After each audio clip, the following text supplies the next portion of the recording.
בך אלי תשוקתי, בכך אשקי באהבתי. אני יודעת שאבא שלי מת, אני עדיין לא נולדתי. אלעד היה תינוק בן 4 חודשים ואני בת כמה שבועות בבטן של אמא. אני יודעת שאבא שלי נפל בקרב כשהיה בדרך להיות מפקד בצבא, בדרך להמשיך ולחיות, בדרך להיות אבא שלי. אני יודעת שחשוב לי לזכור את אבא שלי, אבא שתמיד מסתכל קדימה, מלא שמחה ונתינה, ומעל הכל אהבה ואמונה. אני יודעת שאת אבא שלי אפשר ללמוד, מדריך, חייל ומפקד, איש תורה, איש משפחה וחבר. אני יודעת שאני אוכל לעשות את זה, קצת להסתכל מסביב, לשמוע וללמוד, לשמוע ולספוק ממה שהשאיר ואנחנו השארנו לזכרו. לך אזעק, בך אדבק, עד תשובי לאדמתי. הוא המריץ אותנו לעשות את הכי טוב שיכול להיות. הוא ממש דרש את זה מאיתנו.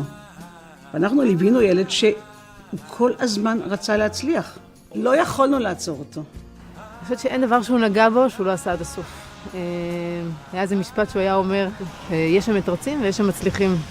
עד היום שאני מוצאת עצמי ככה, מנסה לתרץ איזה משהו שעשיתי לא כל כך עד הסוף, או משהו שלא כל כך הצלחתי לעשות, אני מוצאת את עצמי נזכרת במשפט הזה, יש שם מתרצים ויש שם מצליחים.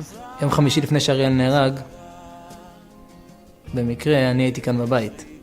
אריאל ישב במחשב במדפסת, והכותרת של הקלסר הייתה תמונה של לוחמים, והכתוב על זה לא חוזרים עד שמבצעים. המשפט הזה זה משפט שאני משתדל שילווה אותי בחיים. היינו מתעוררים ביחד, והוא תוך 4-5 דקות כבר היה בחוץ, כבר מתלבש מהר, מתארגן מהר, ויוצא החוצה. הזריזות הזאת של לקום וללכת מהר לתפילה, וישר בלי לבזבז זמן, זה גרם לי לפעמים לכוון את השעון קצת יותר מוקדם ממנו, בשביל שיהיה לי את הפור הזה עליו. לא היית יכול לדעת שזה קצין. הוא היה נראה כמו אברך. הוא היה מתלבש יפה. הוא היה מתלבש כמו בן תורה. ובדיוק באותו אופן שמתי לב שכשהיה חוזר לצבא, הוא היה לבוש, מה שנקרא טיפ-טופ, מדויק. היה לו איזה מין ביטחון עצמי, לא במובן של שחצנות או של משהו חיצוני, להפך, דווקא במובן העמוק והפנימי של הדבר. זה מצוינות שהיא ההפך לגמרי ממצוינות אישית של אני רוצה להיות טוב. אני חייב להיות מצוין כי יש לי אחריות, כי אני בצבא ויש לי אחריות על עם ישראל, אז אני חייב להיות הכי טוב שיש. אסור לי להקל ראש במשימות. הקדוש ברוך הוא מצד אחד דורש מאיתנו להיות אנשים שלמים, אנחנו לא יכולים להגיע לזה. אז זה מסביר המהר"ל, השלמות היא ההשתלמות, השאיפה שלנו, הרצון שלנו כל יום ויום להתקדם ולהשתפר, זוהי השלמות לבסוף. אומרים שאם שואלים 3 פעמים למה, אז מגיעים לתשובה. אז הוא שואל 6 פעמים והוא מחפש גם את הנוסחה למה הגענו לשם. והוא הוכיח תמיד, ואני מאוד משתמש בזה, שהכל הכל הכל נמצא בדברים הקטנים. ואם הדברים הקטנים הם פרפקט, והוא דאג שהם יהיו פרפקט, הדברים הגדולים מסתדרים מובן מאליו.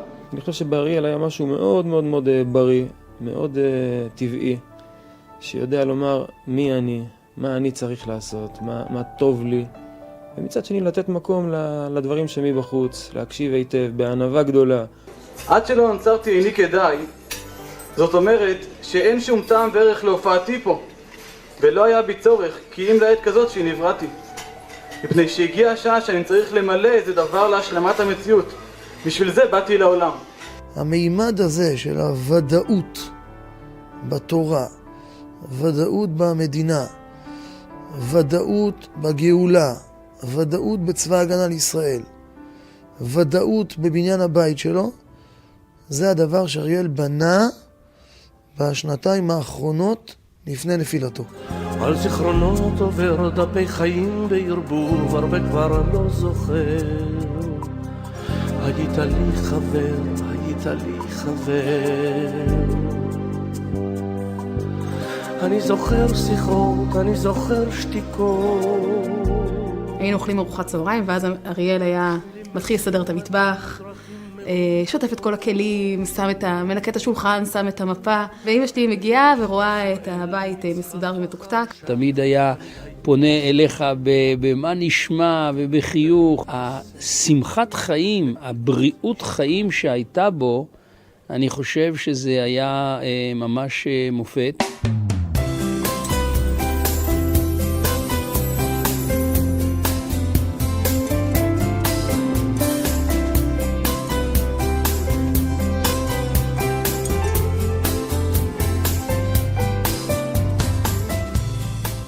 חבר השפיע עליי ומשפיע עליי עד היום. אני מרגיש שהחיבור עם אריאל היה ונשאר בתוכי.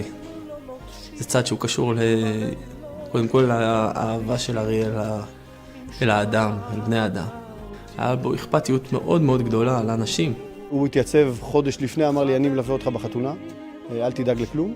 הוא באותו יום ביקש שחרור יום או יומיים, וגם להורים הוא הודיע שהוא לוקח את האוטו. הכין אותו, שטף אותו, קישט אותו, הכל בלי בכלל לדבר. והתייצב ליום שלם מהבוקר עד הערב. כאילו היה זה רק אתמול, מלווה אותי ביום החשוב ביותר בחיי, יום חתונתי. כאילו היה זה רק אתמול, שיחות יום שישי הקבועות שלנו. מתקשר לשמוע מה קורה, מה שלומנו, מתעניין במצבנו הכלכלי. ממש היית לנו מאמן, קאוצ'ר. עוד הרבה לפני שהמציאו את המושג הזה. הוא אהב את כולם, הוא דאג לכולם. הוא פחות דאג לעצמו. ראש השנה לפני כמה שנים, חוזרים מהתפילה, כולם הרי רעבים רוצים לאכול.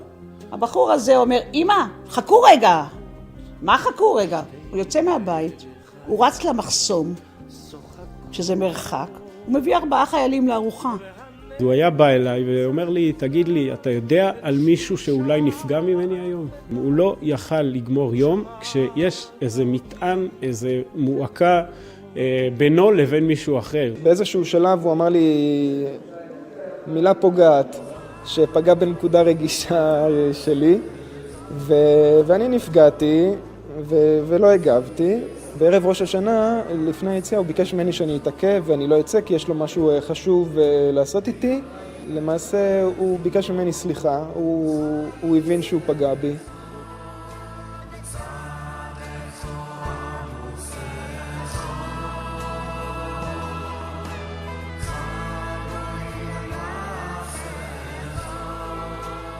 אודי נפל בתשנ"ד, בקו ז' בתמוז. הבעיה היא מי מטפל בילדים הקטנים. מי מטפל באופיר הקטן. הוא היה בגיל 11. מי מטפל? הוא הופיע, הוא החליט שאופיר זה המקום שבו הוא צריך לתת, ושם יש לו מה לתרום, אז שם הוא היה. למרות שהוא החבר שלי מאוד מאוד קרוב, הוא ידע שהמקום שלו באותו זמן, באותה שבעה, המקום שלו היה עם אופיר, וזה מה שהוא עשה, וזה המשיך גם אחרי זה. הלילה הכי קשה, אולי קשה מכולם, אולי יותר מהאזכרה השנתית. אולי אפילו יותר מיום הזיכרון זה ליל פסח, כי בליל פסח כל המשפחה מתכנסת, ואריאל מופיע ב8, 8:15, אריאל פה. יום אחד אני שומע דפיקות בדלת, אני פותח את הדלת, אני רואה 2 חבר'ה צעירים עומדים ככה בכניסה, ואני רואה על ידם פתאום איזה עמוד כזה גדול, מין מרווז כזה שעל גביו תולים בגדים. מסתבר שזה היה אחרי הולדת ביתנו השנייה, והחבר'ה החליטו לאסוף כסף ולקנות לנו מתנה. אז אריאל ועוד ייבדל לחיים טובים, חבר טוב שלו, שניהם נסעו, לקחו באוטובוס מירושלים ועד לפה לרעננה. זה אריאל. זה אריאל, זה היוזמה, זה הטוב לב, זה ההשקעה. יום אחד עברתי ליד הבית של ההורים שלו, יש להם שם עץ דקל, ואני רואה אותו תלוי על העץ ככה, תולה דברים, אני שואל אותו מה קורה. הוא החליט להפתיע את ההורים שלו. זה היה 25 שנות נישואין שלנו. אותה תקופה הוא היה בצבא, הוא הגיע ביום 5 או 6, הלך קנה את כל הציוד, וממש מיום 6 עד כניסת השבת ומוצאי שבת מהרגע שעשינו הבדלה, סידר את הגינה. אנחנו חזרנו לפה, משמעות 9 בבוקר, בערך משהו כזה, הבחור עוד עומד פה בגינה 24 שעות רצוף. תמיד הוא היה מוקף בחברים וחברות. כל הזמן, גם בתור חניך, גם בתור מדריך. הוא רצה לצאת לטיול, אז הוא היה מארגן, לוקח את האוטו של אמא ונוסע. מאוד הרצתי אותו על זה. הוא הלך לבקר בבתים של החיילים שלו, והוא גילה שהם גרים בתנאים לא תנאים, ושחסר להם פה ושם כל מיני מכשירים חשמליים. הוא הגיע לאלקנה, והוא ביקש תרומות מאנשים, והוא הביא לאנשים, לבתים שלהם, את מה שהם היו צריכים. עם כל הכאב, כשחושבים עליו שמחים. שמחים ביופי של הדמות הזאת, שהקריבה את עצמה כדי שעם ישראל ימשיך לחיות. אל החיטה, אל ארץ טוב, אל אדמה ברוכה. שבתי, שמעתי קול מוכר, בניי חצו מדבר, עברו עוד ים, מתוך חשכת נכר. שמעתי. ביום שהוא חזר לצבא, הוא היה צריך לפתוח פלוגה בצנחנים. היה לקח איתו עציץ. הנקודה הזו של אישיות שלמה, שהיא קרבית, ומצד שני היא גם לוקחת עציץ. זה משהו שהוא משלב הרבה מאוד דברים שהם ניגודים משלימים. תכנן לעצמו את הגינה בבית בעלי, אז כמו שאופייני לאריאל, הוא כמובן לא יכל רק לנסוע ולקנות לעצמו כמה עצים, אלא פרסם מודעה, מי רוצה עצים, אני מחר נוסע עם עגלה, תנצלו את זה.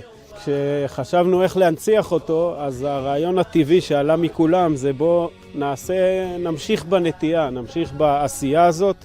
קבוצות של חיילים הגיעו לפה, חניכי בני עקיבא, והגיעו תלמידים מהמכינה, והגיעו ילדי התלמוד תורה, הפשילו שרבולים כמו שאומרים, לקחו את הטוריות בידיים והתחילו לעבוד. זה אריאל. זה היה ממש משהו שנתן לנו חיזוק. סיפרנו את הסיפור של אריאל פעם אחר פעם לציבור שם בקהילה שלנו בבולטימור. זה נתן להם איזו דוגמה של איש שכל כולו מסור לכלל ישראל, שוב לעמו ולארצו.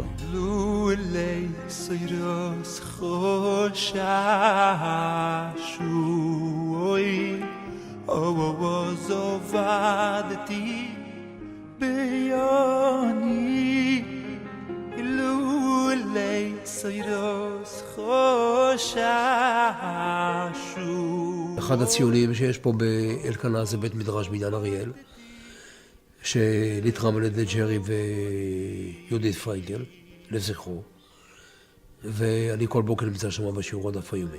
רוב המשפחות באלקנה היו משפחות שהיו לא רק שומרי מצוות, אלא משפחות שהקדישו זמנם לגדל ילדים יהודיים שלימוד התורה היה חשוב.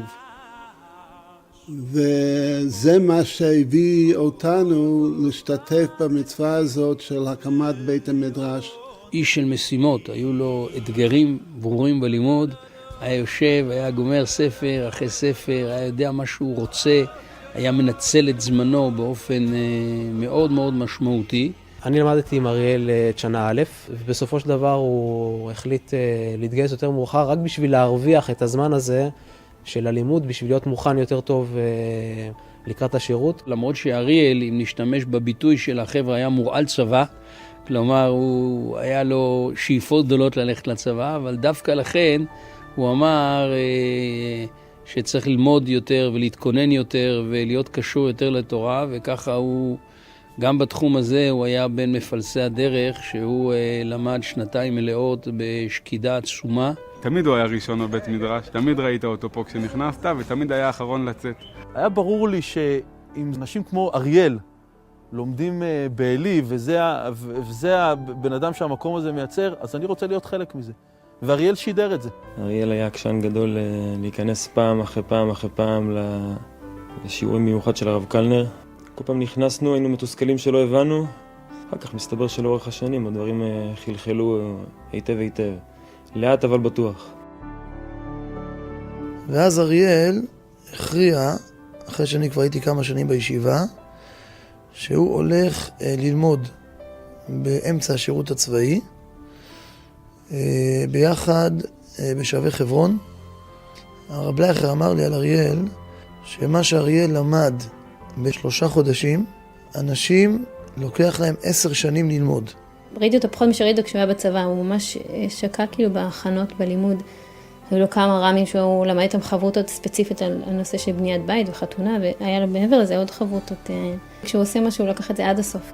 אני הכרתי את אריאל גם המעשי, הלוחם, החייל, זה שטיילנו ביחד, וכל פעם שהייתי פוגש אותו חוזר משווה חברון עם העומקים האלה, אמרתי, וואלה, נבנית פה אישיות מאוד מאוד מיוחדת. אצל אריאל למדנו את השמחה שבייעוד.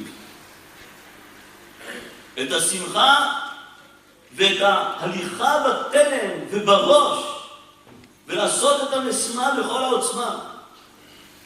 כי הוא עשה את זה מתוך הכרה, מתוך אמונה, מתוך התורה הזאת של עם ישראל, מתוך הלימוד הזה של הרב בישיבה, מתוך החינוך הזה שהוא ספר. הוא נכנס למשרד מ"פ, לישיבת מ"פים, עם גמרא ואורות. זה ככה סיטואציה שאולי מאוד ממחישה את השילוב הזה. הוא הולך בפוזה של בחור ישיבה, עם הגמרא ביד, ונכנס למשרד מ"פים, לישיבה, כי אצלו זה היה לגמרי ביחד, והצוערים שלו ידעו לצטט את הרב קוק.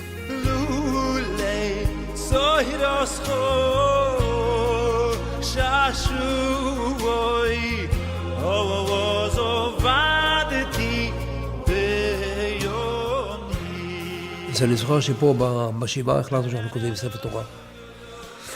ובאמת יצאנו לדרך מיד אחרי זה, וזה לקח פחות או יותר כמעט שנה עד שהכנסנו את הספר תורה.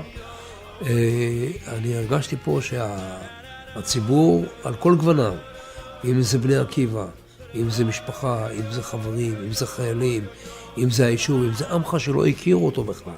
רק בפרסום של הכנסת ספר תורה הגיעו אנשים שאני אפילו לא הכרתי אותם להשתתף בחגיגה הזו.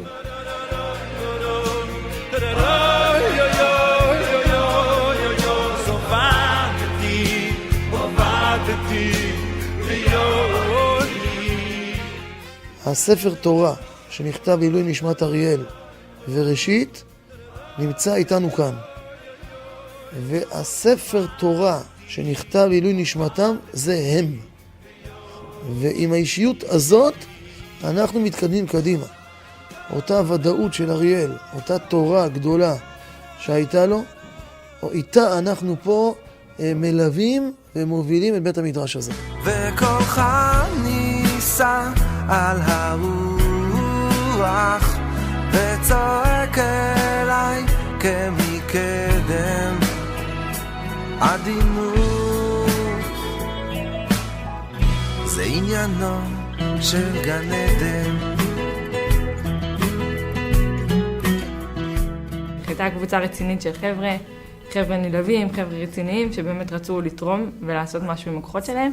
אספנו את כולם יחד, חיברנו אותם, גיבשנו אותם, מאז הגרעין מחזיק עד היום הזה. הוא תמיד היה בסניף דמות מוערכת, דמות מוערכת גם, הוא סימל בדיוק את הדברים שאנחנו חיפשנו, אם זה תורה ועבודה.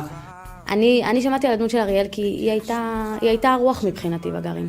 זה מה שהחזיק אותנו קצת מעבר לטכניות ולעבודת נמלים השחורה. זה שיש פה איזה דמות גדולה שאנחנו הולכים אחריה. כאילו חבר'ה פה משתנים, חבר'ה פה נהיים קצת יותר מנהיגים.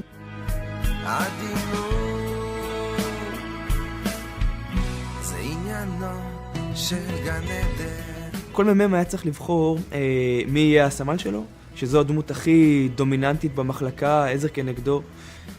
והסמל שבסופו של דבר אריאל בחר, היה הבחור שמלכתחילה הגיע עם הרבה מאוד סימני שאלה, ואמר, אני מאמין בבחור הזה, אני אקח אותו איתי, אני אצמיח אותו, ויהיה בסדר.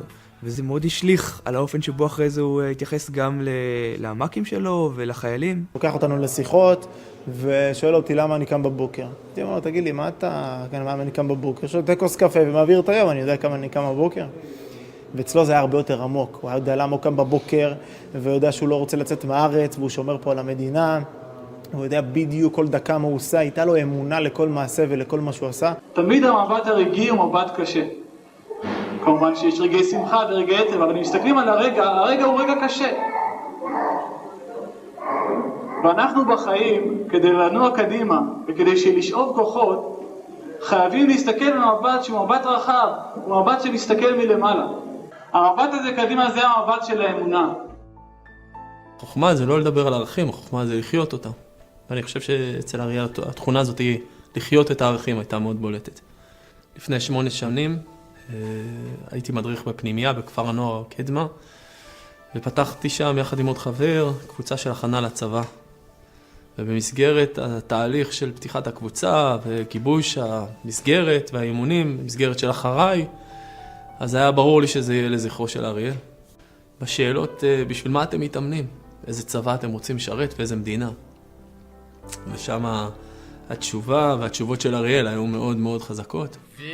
וזוכרתו את השם, את השם אלוהיכך, כי הוא אדוני סיינה לך, כויח לעשו ישראל, כויח, כויח, כויח.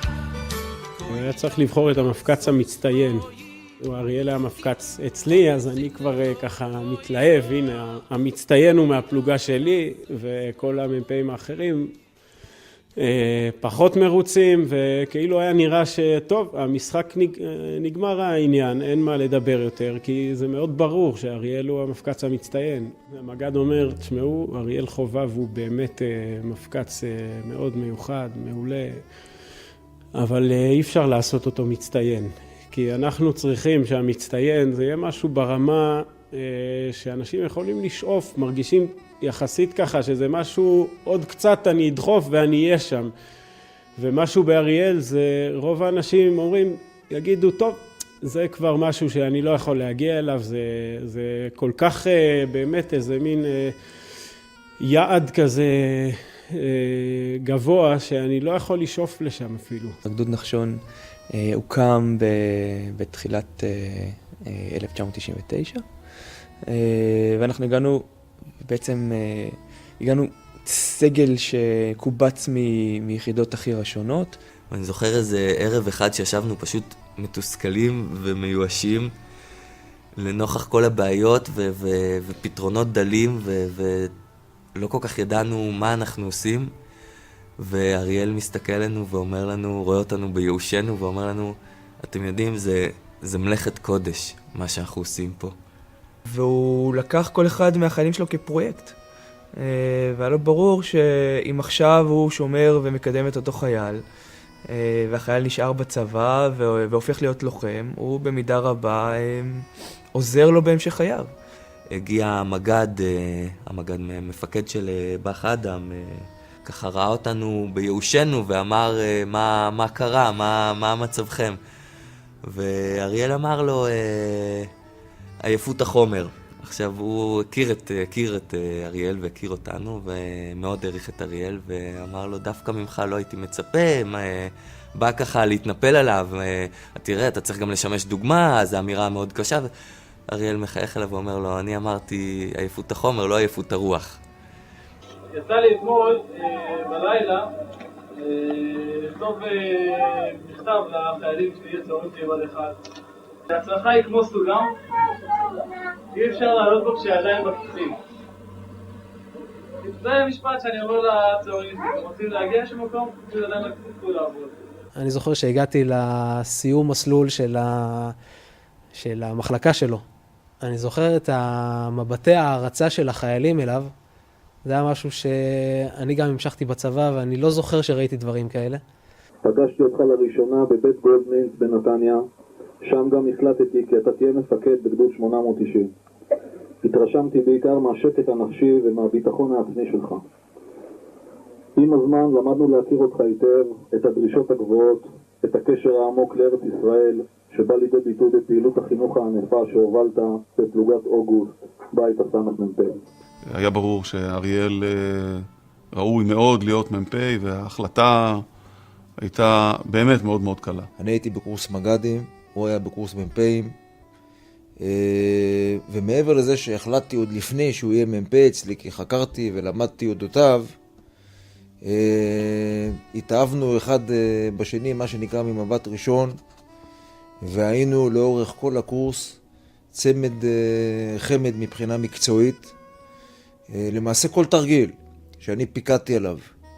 בתוך הקורס לקחתי את אריאל כמי שיהיה הפונקציה המרכזית, גם בתכנון וגם בביצוע, ולמעשה אני חייב לומר שלמדתי ממנו יותר מה שלמדתי אותו. יש כאלה שעובדים היטב, אבל כל כולם בתוך תחום מסוים של גדר. ויש כאלה שאתה רואה מן הרגע הראשון שהם פורצי גדרות. הם יעשו משהו אחר, הם ייקחו אותנו למקום אחר.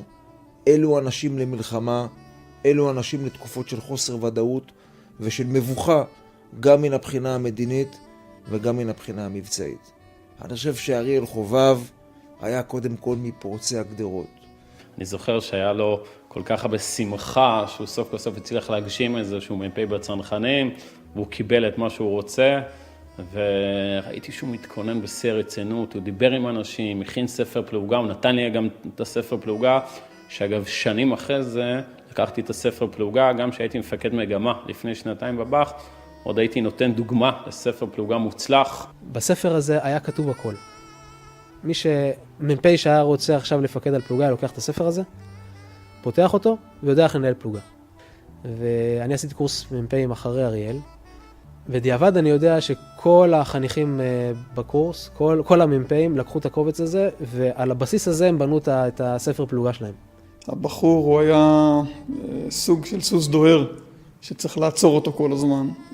התרגיל הראשון שהיה בקורס, נתתי לו לעשות, כיוון שהתרגילים הראשונים הם התרגילים החשובים ביותר לסטנדרט. היה לו את זה. הוא היה נחוש, הוא היה ברור, הוא היה חדור מוטיבציה יוצאת דופן לקחת חבורה של ילדים, כ100 ילדים בני 18, ולהפוך אותם ללוחמים בצלמו ובדמותו. טוב, אנחנו נמצאים פה עכשיו בסוף ההשבעה, בהחלט משהו מרגש. מספר מילים שהייתי רוצה לאחל לגדוד החדש הזה שמוקם ממש בשלבים ברגעים אלו. רימון? גדוד רימון, שבאמת יצליח לבצע את המשימה שבשבילה הוא מוקם, שהחיילים יבינו את החשיבות לאן הם הגיעו ומה המטרה שנמצאים בה, בעיקר שירגישו בלב שייכים מה שנקרא היום צבא הגנה לישראל, וזה הם נשמעו. כולם, אני מקווה, ירוצו אחריי ויסתערו איתי ביחד, כי ביחד אנחנו נהיה מחלקה מיוחדת שתוביל ונצליח לבצע את המשימה שיש לנו. אני מאוד מקווה שדרך שיהיה בבטיחות וביטחון שלהם של כל החיילים, שאני אצליח כמובן לאחר ביצוע המשימה להחזיר אותם בשלום הביתה למשפחותיהם. אני נשבע. וביום האחרון, יום חמישי, כל הלילה פה בבית, בחדר מחשב, הוא ישב על המחשב והכין עוד את הדברים האחרונים, הפרטים האחרונים, לקראת הקבלה של סגל מרץ 2, שהיה אמור לקבל אותו ביום שישי. וכמובן שבבוקר שטף את הפנים, שתה כוס קפה, התלבש כמו שצריך ויצא לדרך. התמונה האחרונה חרוטה בראשי, בערב פורים תשס"ב, כמה ימים לפני שאריאל נפל. נפגשנו כמה זוגות חברים לסעודת פורים מוקדמת. אריאל, מלא אושר וגאווה, מחזיק את אלעד יוסף, כשהפינתה האדומה על ראשו של אלעד. הוא מכריז בגאווה, הבן שלי ינעל נעליים אדומות. מרחוק רחוק שמעתי את כל זעקתך, את סבל בנייך שאת ליבך שובר. אני יודע את בוכה מול כיסא גדול נורא, מבקשת מתחננת לו שלא ישכח.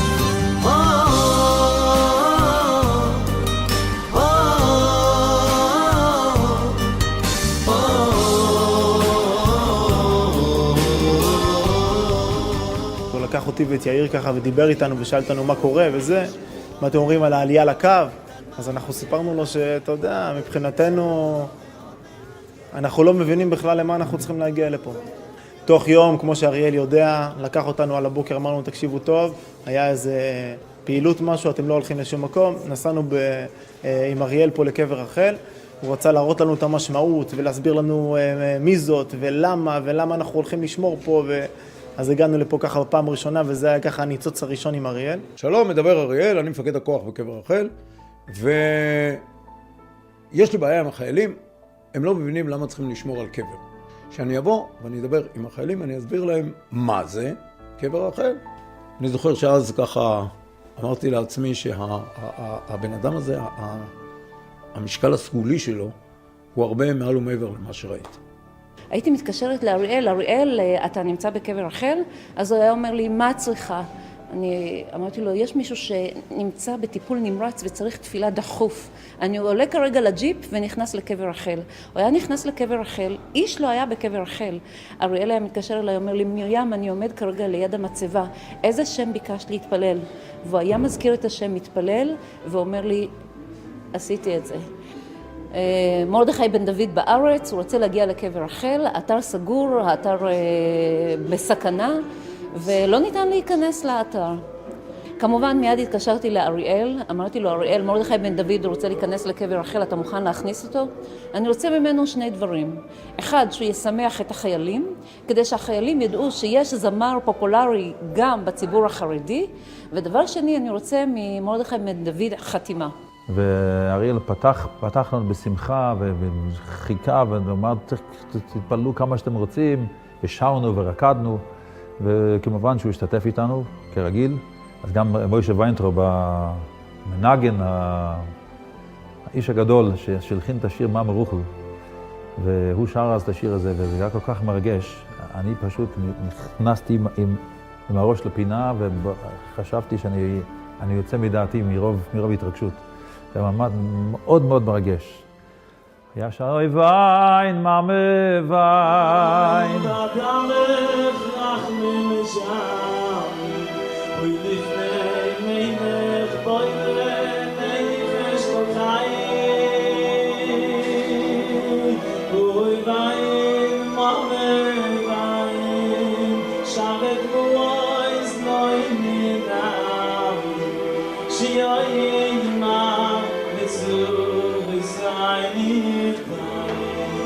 Heilige Mame, sag ich war mis Mann, und größer Chiddisch. Scheima omedet levad, ועבדו לבקידיש. והילדים שואלים, מה הוידו בני חיים? והילדים אומרים, מסגדה ומסגדה שמיים. והילדים שואלים, העוד אבינו חי? או אולי קצת אחרת. ואלעד שואל, העוד אביו חי? אני מבטיח לך שהוא רואה הכל, את הדמעות שלה, את הבנים שלו, ועוד מעט כן, עוד מעט הוא כבר יבוא.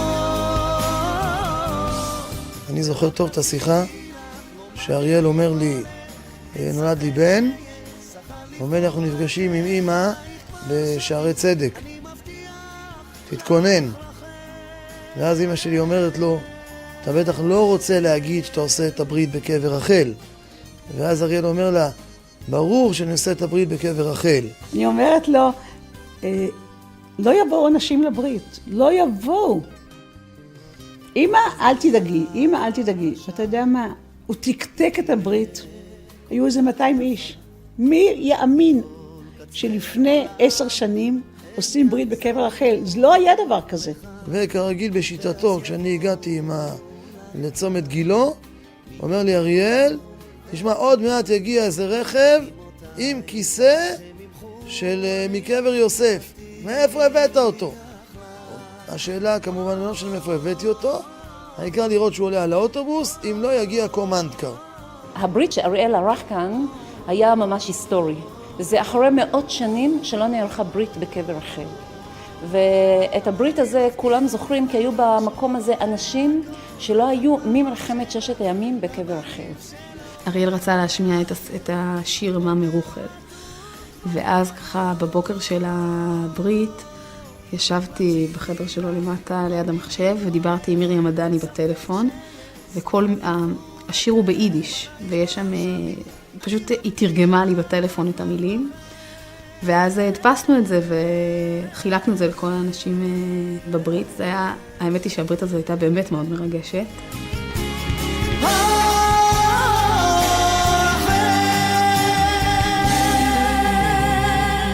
זה רק כדי שמסתכלים דרך המעגל הזה, המעגל של האותיות ושל הצמד מילים הזה של אל, אפשר בכלל לחיות ולהיות מלאים באמונה בתקופה שאנחנו נמצאים פה.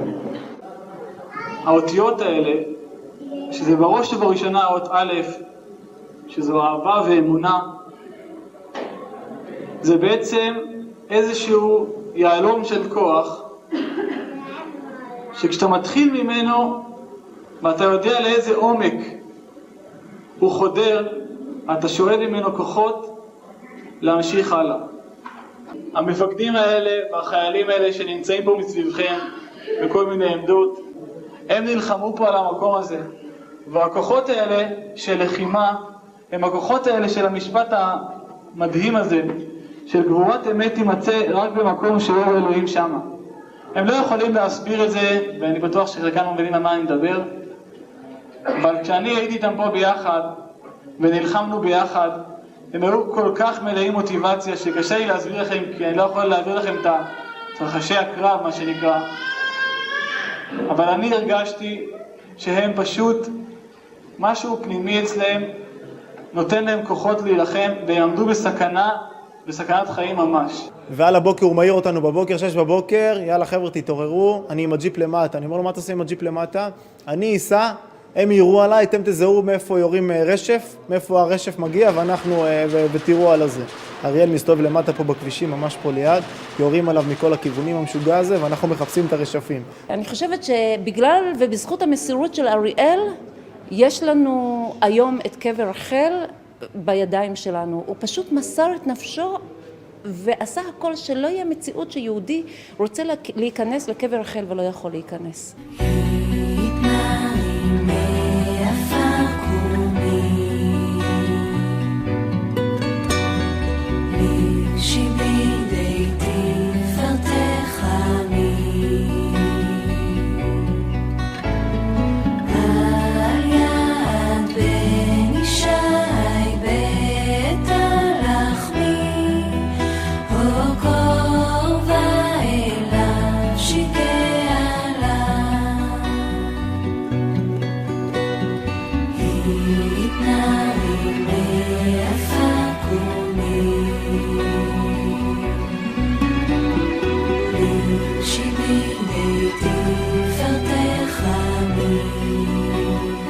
אריאל יצא באותו יום לתפקיד שלו כמ"פ עם תחושת שליחות. אין לי ספק שבאותם שניות הוא היה מסוגל לקיים את מה שהוא חי, את מה שהוא האמין, את מה שהוא למד, ומתוך כך הוא קם, הסתער, עשה בכל לבבו ובכל נפשו את שליחותו, ועל קידוש השם הוא נפל. וזה לא מקרה ראשון שזה קרה. אני נסעתי איתו יום אחד בז'בוטינסקי ברמת גן. הייתה תאונת דרכים. הוא אומר לי, אמא, תעמדי פה באמצע, והוא קפץ מהרכב ללכת לעזור. זה היה הרבה שנים לפני כן. אבל זה היה בדם שלו לעזור. באחד דפקי הכיסים מצאתי פתק כזה, של ציטוט שאריאל כתב של דוד בן גוריון. כל חייל חייב לראות עצמו במצבים מסוימים כאילו לבדו תלוי גורל המערכה, ובמקרה שאין לו הוראה ברורה או שהמצב נשתבש, עליו לראות עצמו כמפקד עליון, כמתכנן ומבצע. ראיתי את זה, חשבתי על גם איך שאריאל נהרג, שהוא הגיע לסיטואציה שזה באמת הוא לקח את זה על עצמו. זה גם היה לי ברור, כאילו, ברגע שהוא לא ענה לי טלפון וידעתי שהיה פיגוע, הבנתי שהוא בטוח שם מחוץ לאוטו עכשיו, או שהוא רודף אחרי המחבלים או שהוא עוזר לפצועים. הוא היה לוחם אז, וכמה טבעי היה המעשה שלו לצאת החוצה מהרכב וללכת ולעזור לפצועים ולנפגעים אחרים, שם עמוק בתוך הוואדי. לא היה לי ספק שאם יש אחד שיעשה את זה, הרי זה אריאל חובב. לא הייתה לו שום ברירה בעולם הערכים שלו מלבד לצאת החוצה ולעשות, גם אם זה בידיים חשופות, גם אם זה בלי רובה. זה איש שהבין מה אנחנו עושים במדינת ישראל, בארץ ישראל. הוא הבין לגמרי. אבל כשאמרו שאריאל לא יצא כאחד השוגעים עם הרובה להסתער, אלא פתח את הרכב ליד מחסה, גם בשעת הסערה יש לו ודאות. פה אתה לבד. אתה לא רק לבד, אתה נכנס לתוך שטח הריגה, לאנשים שאתה לא מכיר, אתה אפילו לא יודע למה אתה הולך לעזור. אתה רק יודע שאתה הולך לעזור. זה בעיניי מאוד מרשים.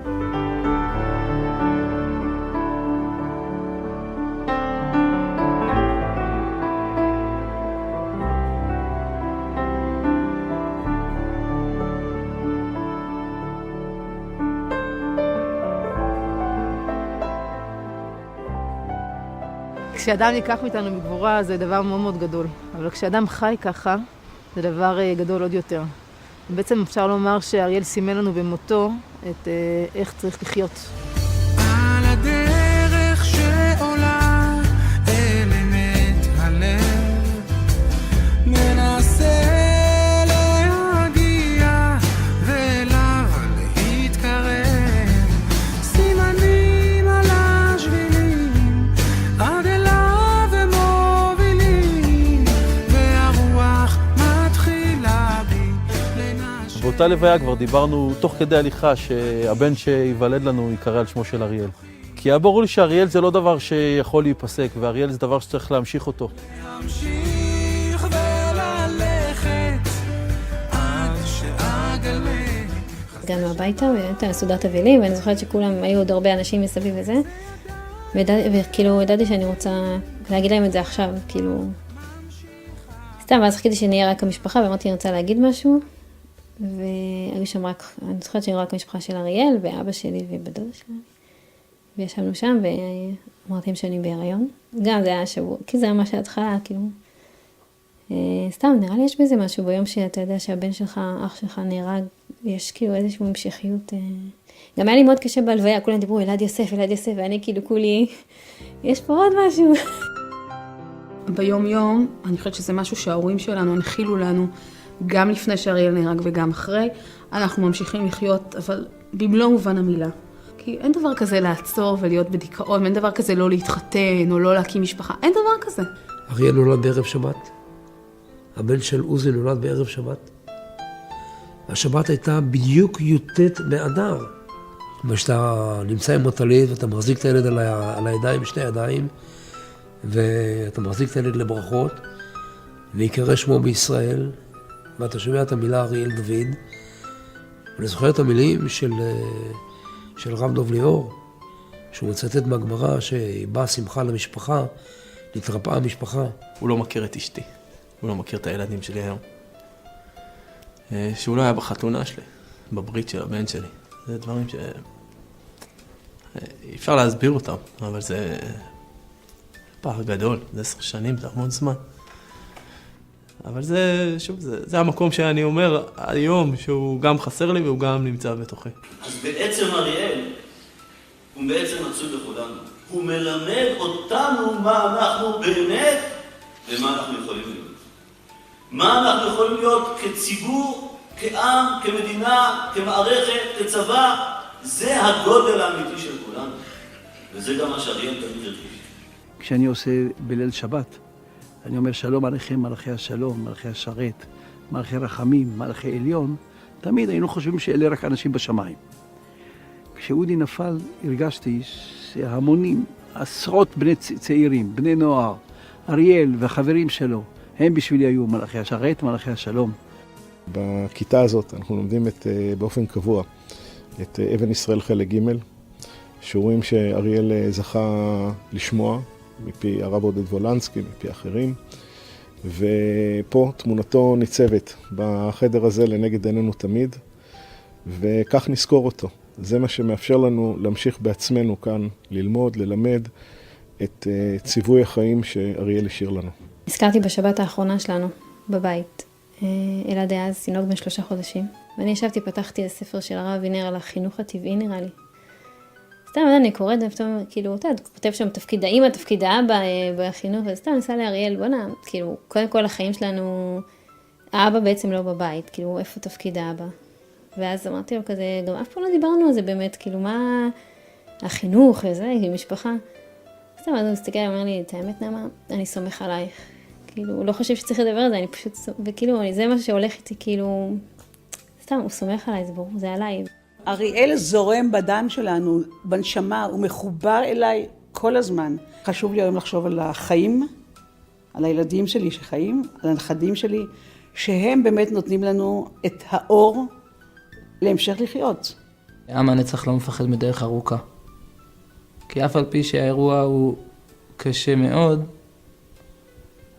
אני תופס אותו כחלק משרשרת ארוכה, ארוכה, ארוכה, שמתחילה אי שם אצל אברהם אבינו, ומגיעה עד היום. ואריאל הוא חלק משרשרת. ברוך שם כבוד מלכותו